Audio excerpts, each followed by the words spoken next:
Hema committee report മലയാള cinema ഇൻഡസ്ട്രിയെ പിടിച്ചുകുലുക്കിയപ്പോൾ പ്രതിസന്ധിയിലായിരിക്കുകയാണ് Mammootty സിനിമകൾ.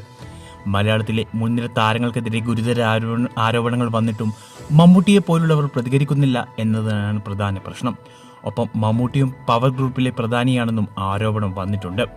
ഇതിന് പിന്നാലെ മമ്മൂട്ടി സിനിമകൾ ഇനി തിയേറ്ററിൽ കാണില്ലെന്ന രീതിയിലുള്ള പ്രതികരണമാണ് പ്രേക്ഷകരിൽ നിന്നും ആരാധകരിൽ നിന്നും ലഭിച്ചുകൊണ്ടിരിക്കുന്നത്. എന്നാൽ ഇത്തരത്തിലുള്ള യാതൊന്നിനും മൈൻഡ് കൊടുക്കാത്ത തന്റെ പുതിയ സിനിമയുടെ ഷൂട്ടിംഗ് തിരക്കുകളിലാണ് താരം.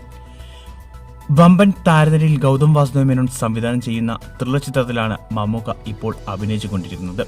ടർബോയ്ക്ക് ശേഷം മമ്മൂട്ടി കമ്പനിയുടെ ബാനറിൽ ഒരുങ്ങുന്ന ചിത്രം ഈ വർഷം അവസാനത്തോടെയാണ് തിയേറ്ററിലെത്തുക. എന്നാൽ മമ്മൂക്കയുടെ അടുത്ത റിലീസായി ഡിനോ ഡെന്നിസ് സംവിധാനം ചെയ്ത ബസൂക്കയാണ് ബിഗ് സ്ക്രീനിലെത്തുക.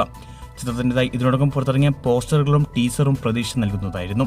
പുറത്തുവരുന്ന ലേറ്റസ്റ്റ് റിപ്പോർട്ടുകളനുസരിച്ച് ബസൂക്ക അടുത്ത മാസം തിയേറ്ററിലെത്തുമെന്നാണ് അറിയുന്നത്.